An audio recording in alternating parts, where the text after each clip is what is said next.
ಇನ್ನು ಮೈಸೂರು ದಸರಾದಲ್ಲಿ ಕಂಬಳ ವಿರೋಧಿಸಿ ಹೋರಾಟ ತೀವ್ರಗೊಂಡಿದೆ. ನಾವು ಮತ ಕೊಟ್ಟಿರೋದು ನಮ್ಮ ಕೆಲಸವನ್ನ ಮಾಡೋದಕ್ಕೆ, ನಿಮ್ಮ ಇಷ್ಟದಂತೆ ನಡೆದುಕೊಳ್ಳೋದಕ್ಕೆ ಅಲ್ಲ ಅಂತ ರೈತ ಮುಖಂಡರು ಹೇಳಿದ್ದಾರೆ.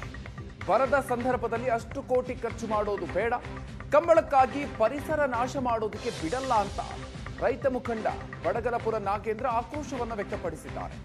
ನಮ್ಮ ಹೋರಾಟ ಮುಖ್ಯಮಂತ್ರಿಗಳು ಹಗುರವಾಗಿ ತೆಗೆದುಕೊಳ್ಳಬಾರದು, ಸರ್ಕಾರ ತನ್ನ ನಿರ್ಧಾರವನ್ನ ಹಿಂತೆಗೆದುಕೊಳ್ಬೇಕು ಅನ್ನುವಂಥ ಮಾತನ್ನ ಹೇಳಿದ್ದಾರೆ. ಇಲ್ಲದೇ ಇದ್ರೆ ತೀವ್ರ ಹೋರಾಟವನ್ನ ಮಾಡಬೇಕಾಗತ್ತೆ ಅಂತ ಬಡಗಲಪುರ ನಾಗೇಂದ್ರ ಹೇಳಿಕೆಯನ್ನು ಕೊಟ್ಟಿದ್ದಾರೆ. ಮೈಸೂರು ದಸರಾದಲ್ಲಿ ಕಂಬಳ ವಿರೋಧಿಸಿ ನಡೆಯುವಂತಹ ಹೋರಾಟ, ಈ ವಿಚಾರಕ್ಕೆ ಸಂಬಂಧಪಟ್ಟಂತೆ ಬಡಗಲಪುರ ನಾಗೇಂದ್ರ ಆಕ್ರೋಶವನ್ನು ವ್ಯಕ್ತಪಡಿಸಿ ಹೇಳಿಕೆಯನ್ನು ಕೊಟ್ಟಿದ್ದಾರೆ. ಮೈಸೂರಿನ ಸಾತ್ಕಳ್ಳಿ ಬಳಿ ಕಂಬಳ ನಡೆಯುವಂಥ ಜಾಗ ಏನಿದೆ, ಆ ಜಾಗದಲ್ಲೂ ಕೂಡ ಪ್ರತಿಭಟನಾ ಸಭೆ ನಡೀತಾ ಇರ್ತಕ್ಕಂಥದ್ದನ್ನು ಕೂಡ ನೀವಿಲ್ಲಿ ಗಮನಿಸ್ಬೋದು. ಪರಿಸರವಾದಿಗಳು, ಕನ್ನಡ ಪರ ಸಂಘಟನೆಗಳು, ರೈತ ಪರ ಸಂಘಟನೆಗಳು, ಸಮಾನ ಮನಸ್ಕರೆಲ್ಲರೂ ಕೂಡ ಒಟ್ಟಾಗಿ ಸೇರಿ ಈ ಒಂದು ಪ್ರತಿಭಟನೆಯನ್ನು ಮಾಡ್ತಾ ಇರ್ತಕ್ಕಂಥದ್ದು. ಪ್ರತಿಭಟನಾ ಸಭೆಯಲ್ಲಿ ಸರ್ಕಾರದ ಕ್ರಮದ ವಿರುದ್ಧವಾಗಿ ಕೂಡ ಸಾಕಷ್ಟು ಆಕ್ರೋಶಗಳು ವ್ಯಕ್ತವಾಗ್ತಾ ಇವೆ. ಅಂದರೆ ಪರಿಸರವನ್ನು ನಾಶ ಮಾಡುವಂಥ ಈ ಒಂದು ಕಂಬಳ ಏನಿದೆ, ಜೊತೆಗೆ ಮೈಸೂರಿನ ಸಂಸ್ಕೃತಿಯನ್ನು ಹತ್ತಿಕ್ಕುವಂಥ ರೀತಿಯಲ್ಲಿ ನಡೆಯುವಂಥ ಈ ಒಂದು ಕಂಬಳ ಏನಿದೆ, ಅದು ಖಂಡಿತವಾಗಿ ಬೇಡ ಅನ್ನುವಂಥದ್ದು. ಪರಿಸರವಾದಿಗಳು ಕೂಡ ಈ ಒಂದು ಕಂಬಳ ನಡೆಯುವಂಥ ಸ್ಥಳ ಏನಿದೆ, ನಿಗದಿಯಾಗಿರ್ತಕ್ಕಂಥ ಸ್ಥಳ, ಈ ಒಂದು ಸ್ಥಳದಲ್ಲಿ ಸಾಕಷ್ಟು ಮರಗಳನ್ನು ಕಡಿಯಲಾಗುತ್ತೆ. ಆ ಕಾರಣಕ್ಕಾಗಿಯೇ ಕೂಡ ಇಲ್ಲಿ ಕಂಬಳ ಬೇಡ ಅನ್ನುವಂಥದ್ದು ಅವರ ವಾದ ಆಗಿರ್ತಕ್ಕಂಥದ್ದು. ರೈತ ಮುಖಂಡ ಬಡಗಲಪುರ ನಾಗೇಂದ್ರ ನಮ್ಮ ಜೊತೆಗಿದ್ದಾರೆ. ಸರ್, ಈ ಒಂದು ಸ್ಥಳದಲ್ಲಿ ಕಂಬಳವನ್ನು ಮಾಡಲಿಕ್ಕೆ ಈ ಬಾರಿ ದಸರಾದಲ್ಲಿ ತಮ್ಮ ವಿರೋಧ ಇದೆ, ಯಾಕೆ? ಕಂಬಳ ಕ್ರೀಡೆಯಾಗಿ ನೋಡ್ತೀವಿ ನಾವು. ಅದು ಯಾವ ಪ್ರದೇಶದಲ್ಲಿ ನಡಿಬೇಕು ಅದು ನಡಿಬೇಕು. ಅದು ಕರಾವಳಿ ಪ್ರದೇಶದಲ್ಲಿ ಹೆಸರುವಾಸಿಯಾಗಿದ್ದಂಥದ್ದು, ಅಲ್ಲಿಯ ಭೌಗೋಳಿಕ ನೆಲಕ್ಕೆ ಹೋಗಿರೋಂಥದ್ದು. ಮೈಸೂರು ನಗರದಲ್ಲಿ ಅದನ್ನು ಏರೋದು ಬೇಡ ಅಂತ. ಇದು ಸೂಕ್ತವಾದ ಸ್ಥಳ ಅಲ್ಲ. ನಾಡಹಬ್ಬ ಇದು. ಮಹಾರಾಜರು ಸ್ಥಳೀಯ ಕ್ರೀಡೆಗಳು, ಕಲೆ ಮತ್ತು ಸಂಸ್ಕೃತಿಗೆ ಒತ್ತು ಕೊಟ್ಟಿದ್ದಂಥವ್ರು ಇಲ್ಲೇ ಬೇಕಾದಷ್ಟು ಜನ ಅರ್ಜಿ ಆಗ್ತಾರೆ.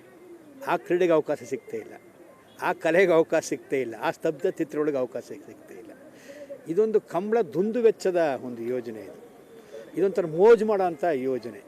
ಕಂಬಳವನ್ನು ಅಲ್ಲಿ ಮಾಡಲಿ, ಇಲ್ಲಿ ಬೇಡ. ಯಾಕಂದರೆ ಇಲ್ಲಿ ಕೆಸರು ನೆಲ ಬೇಕು. ಅದಕ್ಕೆ ಈ ನೆಲನೇ ಆದಾಯ ಮಾಡಬೇಕಾದ್ರೆ 8-10 ಕೋಟಿ ರೂಪಾಯಿ ಖರ್ಚಾಗ್ತದೆ ಪೂರ್ತಿ ಕಂಬಳವನ್ನು ಆಯೋಜಿಸಬೇಕಾದ್ರೆ. ಅದರಿಂದ ಇಂಥ ದುಂದು ವೆಚ್ಚದು ಬೇಡ, ಮೈಸೂರಿನ ಪರಿಸರಕ್ಕೆ ಒಗ್ದಿದ್ದಂಥ ಕಂಬಳ ಬೇಡ ಅನ್ನೋದು ನಮ್ಮ ಉದ್ದೇಶ. ಅಂದರೆ ಈಗ ಒಂದು ವಾದ ಇದೆ, ಮೈಸೂರು ದಸರಾದಲ್ಲಿ ಸಾಕಷ್ಟು ಕಾರ್ಯಕ್ರಮಗಳನ್ನು ತರಲಾಗಿದೆ, ಪರಿಚಯಿಸಲಾಗಿದೆ. ಇದು ರಾಜ್ಯದ ಒಂದು ಕ್ರೀಡೆ ಇರ್ತಕ್ಕಂಥದ್ದು, ಜನಪ್ರಿಯವಾಗಿದೆ, ಮೈಸೂರು ಭಾಗದ ಜನ ನೋಡಲಿ ಅನ್ನುವಂಥ ಒಂದು ವಾದ ಕೂಡ ಮೈಸೂರಿನಲ್ಲಿ ಎದ್ದಿದೆ. ಇದಕ್ಕೇನು ಹೇಳ್ತೀರಿ? ಮೈಸೂರಿಗೂ ಮಂಗಳೂರಿಗೂ ದೂರ ಏನಲ್ಲ. ಅದು ಅಲ್ಲೇ ವೈಭವೀಕರಿಸಲಿ, ಅಲ್ಲೇ ಉತ್ತೇಜನ ಕೊಡಲಿ, ಅಲ್ಲೋಗಿ ನೋಡ್ಬೋದು. ಕ್ರಿಕೆಟ್ ನೋಡೋಕ್ಕೆ ಎಲ್ಲೆಲ್ಲೋ ಹೋಗ್ತೀವಿ ಬೇರೆ ರಾಜ್ಯಕ್ಕೆ, ಕಂಬಳ ನೋಡೋಕ್ಕೆ ನಮ್ಮ ಜನ ಹೋಗೋಕ್ಕಾಗಲ್ವ? ಹೊರದೇಶದ ಕ್ರೀಡೆ ಏನಲ್ಲ, ಮೈಸೂರು ಭಾಗದದ್ವಿ. ಅದು ಮೈಸೂರು ವಿಭಾಗದ ಒಂದು ಕ್ರೀಡೆ ಅದು.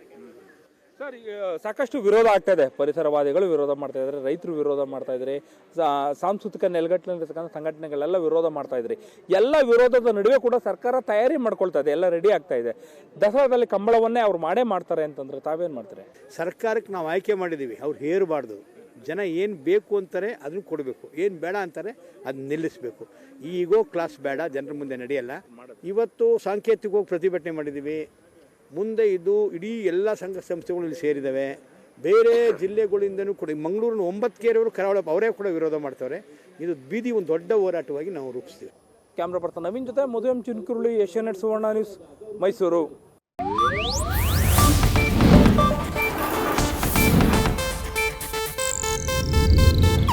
ಇದು ಏಷ್ಯಾನೆಟ್ ನ್ಯೂಸ್ ನೆಟ್ವರ್ಕ್ ಪ್ರಸ್ತುತಿ.